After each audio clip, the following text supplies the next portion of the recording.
మిత్రులకు ఉద్యమ జయభీములు. ఈరోజు ఈ విలేకరుల సమావేశానికి ముఖ్య ఉద్దేశము ఈ నెల 1వ తేదీన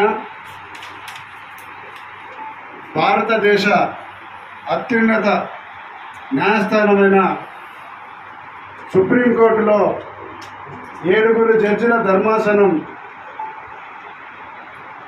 ఎస్సీ రిజర్వేషన్లపై తీర్పు ఇవ్వడం జరిగింది. ఆ తీర్పు అంతా కూడా భారతదేశంలో సుప్రీమైన పార్లమెంటు వ్యవస్థను,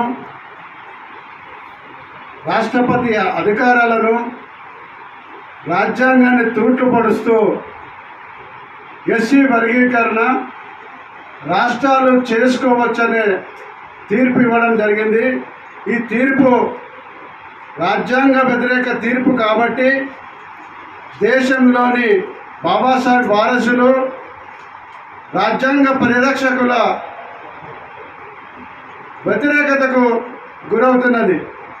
ప్రధానంగా న్యాయ వ్యవస్థ, సుప్రీంకోర్టు రాజ్యాంగబద్ధంగా ఉన్న చట్టాలు అమలు చేస్తున్నారా, చట్టబద్ధంగా ఈ చట్టం ఉన్నదా, రాజ్యాంగబద్ధంగా అనే అంశాలను బేరేజీ వేసుకొని తీర్పు ఇవ్వాల్సిన సుప్రీంకోర్టు ఆ రాజ్యాంగాన్ని పూర్తిగా నిర్వీర్యం చేసే విధంగా ఈ తీర్పు ఇవ్వడాన్ని ముక్త కంఠంతో వ్యతిరేకించడమే కాకుండా దేశవ్యాప్తంగా ఈ తీర్పుకు వ్యతిరేకంగా అనేక రకాలుగా నిరసన కార్యక్రమాలు ప్రారంభించడం జరిగింది. అందులో భాగంగా ఈ తీర్పులో ప్రధానంగా పంజాబ్ వర్సెస్ దేవేందర్ సింగ్ రాష్ట్రానికి చెందిన ఈ తీర్పును మొత్తం దేశవ్యాప్తంగా అమలు చేయాలని ఆ తీర్పులో పేర్కొనడం జరిగింది. ముఖ్యంగా ప్రధానంగా ఆ తీర్పు 565 పేజీల తీర్పులో ప్రధాన న్యాయమూర్తి డివై చంద్రచూడ్ మరియు ఇంకో జస్టిస్ మిశ్రా గారు కలిసి ఎస్సీ వర్గీకరణ రాష్ట్రాలు చేసుకోవచ్చు అంటూ ఒక 140 పేజీల తీర్పును ఇవ్వడం జరిగింది. దాంతోపాటు అసలు కేసుకు సంబంధం లేని ఎస్సీ ఎస్టీలకు అసలు సంబంధం లేని క్రిమినల్ చేయాలని బిఆర్ గవాయ్తో పాటు ఇంకా 3 న్యాయమూర్తులు 281 పేజీలు తీర్పు ఇవ్వడం జరిగింది. అంటే వర్గీకరణ చేయాలా లేదా, వర్గీకరణ చేసే అధికారం రాష్ట్రాలకు ఉన్నదన్న కేసులో అసలు సంబంధం లేని క్రిమినల్ చేయాలంటూ వాళ్ళ అభిప్రాయం పేర్కొంటూ 281 పేజీలు చెప్పడం జరిగింది.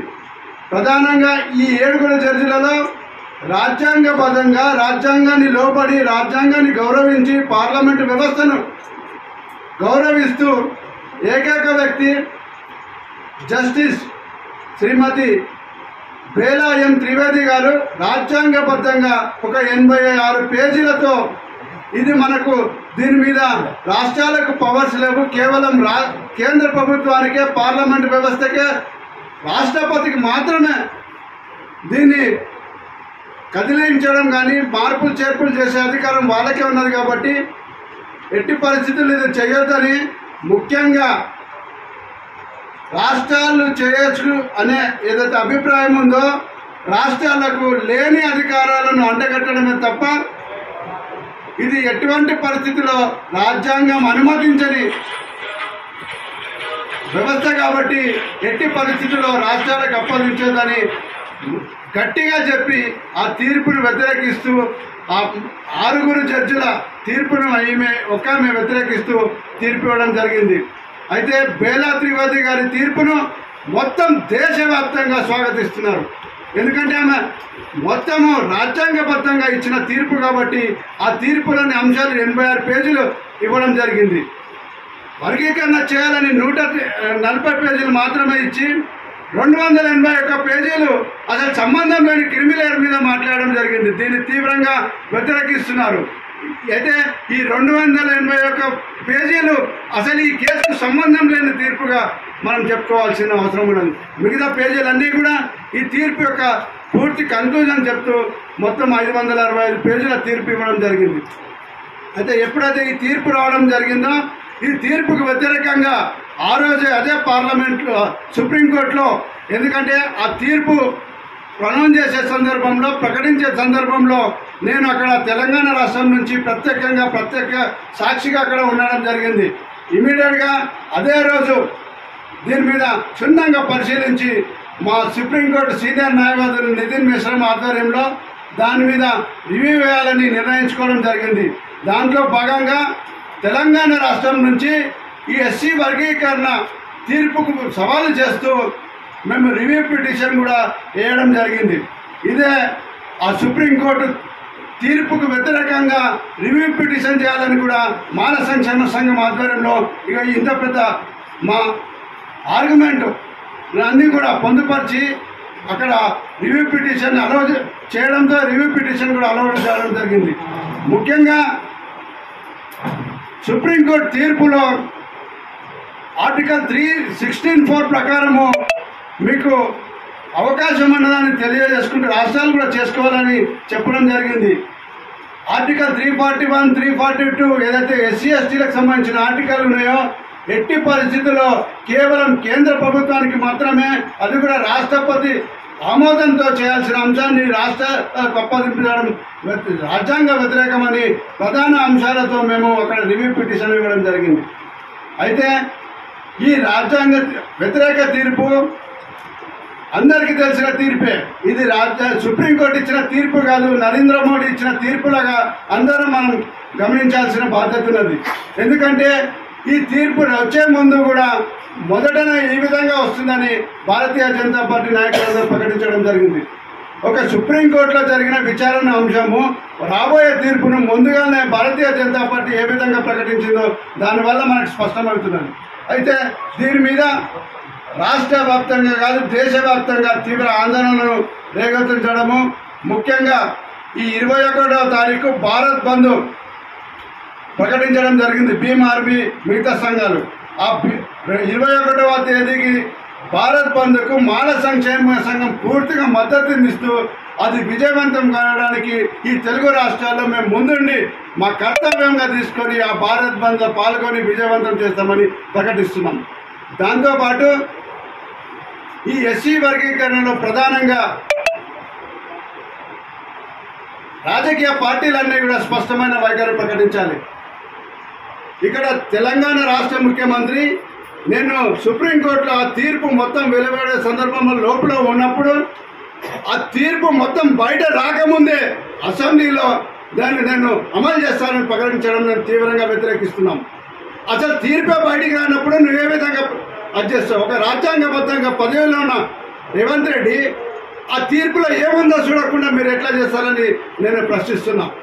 ఆ రేవంత్ రెడ్డికి ముఖ్యమంత్రి కావడానికి, కాంగ్రెస్ పాలన రావడానికి ముఖ్యంగా మారలు గట్టిగా రాజ్యాంగాన్ని కాపాడాలని కాంగ్రెస్ పార్టీ అంటున్నది. ఆ రాజ్యాంగబద్ధంగా మేము ముందుకు పోయి ఇంటింటికి ఆ రాజ్యాంగాన్ని చూపెట్టి ఓటులని నువ్వు ముఖ్యమంత్రి కావాలని ముందు వరుసలో ఉండి పనిచేసినాం. మేము మాలలకు వ్యతిరేకంగా అట్లీస్ట్ ఆ సుప్రీంకోర్టు తీర్పులో ఏముందో తెలుసుకోకుండా నువ్వు ఏ విధంగా మద్దతు ఇచ్చినావో చెప్పాల్సిన బాధ్యత ఉన్నది.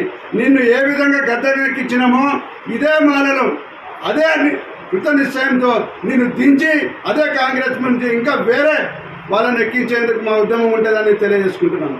ముఖ్యంగా నిన్న భారతీయ జనతా పార్టీ హుటాహుటిన కేబినెట్ సమావేశం నిర్వహించి ఎస్సీ ఎస్టీలకు రాజ్యాంగ వ్యతిరేకంగా అయితే క్రిమినల్ సుప్రీంకోర్టు చెప్పిందో అది మేము అమలు చేయాలని ప్రకటించడం మేము స్వాగతిస్తున్నాం.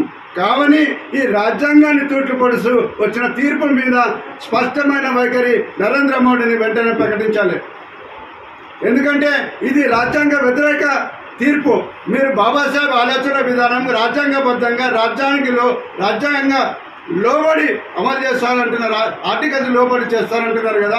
మరి రాజ్యాంగాన్ని ఆర్టికల్స్ అన్ని నిర్వీర్యం చేస్తూ ఇచ్చిన తీర్పును మీరు వెంటనే వ్యతిరేకించాలని మేము డిమాండ్ చేస్తున్నాం. దాంతోపాటు పొద్దున లేస్తే ఎలక్షన్లలో ఏది కాంగ్రెస్ పార్టీ నాయకుడు అధినాయకుడు రాహుల్ గాంధీ గారు ఈ రాజ్యాంగాన్ని చూపెట్టి రాజ్యాంగం ప్రమాదంలో ఉన్నది, రాజ్యాంగాన్ని తూట్లు పరుస్తున్నారు, రాజ్యాంగాన్ని మారుస్తా అని ప్రకటనలు గుప్పించి ప్రతిపక్షంగా పార్లమెంట్లకు వచ్చిన రాహుల్ గాంధీ ఈ రాజ్యాంగాన్ని తూట్లు పడుస్తూ ఈ రోజు వచ్చిన ఎస్సీ వర్గీకరణ తీర్పు మీద ఇప్పటికి 10-12 రోజులు అవుతుంది. ఎందుకు నువ్వు మాట్లాడతలేవు?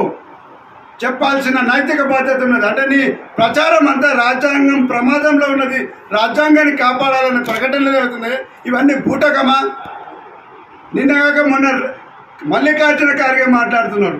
కానీ మా డిమాండ్, మాల సంక్షేమ డిమాండ్, మీరు ఏ రాజ్యాంగం అయితే చూపెట్టుకుంటూ ఎన్నికల్లో ప్రచారం చేసిర్రో, పాలనకి రావాలని చూస్తున్నారో, ఆ రాజ్యాంగాన్ని తూట్లుపడి చూపించిన తీర్పు మీద వెంటనే రాహుల్ గాంధీ గారు స్పష్టమైన ప్రకటన చేయాలని డిమాండ్ చేస్తున్నాము. దాంతోపాటు మా ఉద్యమం అంతా కూడా ప్రతి రాష్ట్రంలో కానీ, అటు పంజాబ్లో కానీ, మహారాష్ట్రలో కానీ, కర్ణాటకలో కానీ, తమిళనాడులో కానీ, ఆంధ్రప్రదేశ్లో కానీ, తెలంగాణలో కానీ వాళ్ళ రాష్ట్రాలలో ఈ వర్గీకరణ చేయాలని వివిధ రకాలుగా డిమాండ్ చేస్తున్న సందర్భంలో ఆర్టికల్ 341, ఆర్టికల్ 342 ఎస్సీ ఎస్టీలకు సంబంధించిన ఈ 2 ఆర్టికల్ను ఎటువంటి మార్పులు చేర్పులు చేయకుండా రాజ్యాంగంలోని షెడ్యూల్ 9లో పొందుపరిచి ఎస్సీ ఎస్టీల రిజర్వేషన్ల రక్షణ కల్పించాలని, భరోసా కల్పించాలని డిమాండ్ చేస్తున్నాము.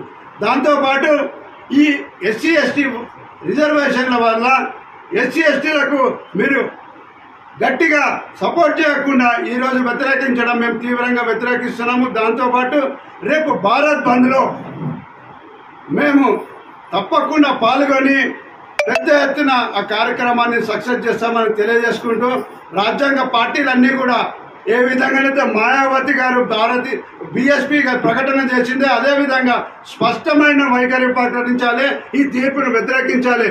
దాంతోపాటు ఈ తీర్పు వల్ల ఒక రాజ్యాంగాన్ని తీర్పు వ్యతిరేకించి మనము రీకాల్ చేసుకుంటే గిట్లా రేపు రాజ్యాంగం నిలబడుతుంది, లేకుంటే ఇండైరెక్ట్గా రాజ్యాంగం నిర్వీర్యమవుతుంది, రిజర్వేషన్లన్నీ మెల్లమెల్లగా పోయే అవకాశాలు ఉన్నాయి. కాబట్టి అందరూ కూడా ఈ రాజ్యాంగ వ్యతిరేక తీర్పును వ్యతిరేకిస్తూ అందరూ కూడా ఉద్యమాలకు ముందుకు రావాలని తెలియజేసుకుంటున్నాము.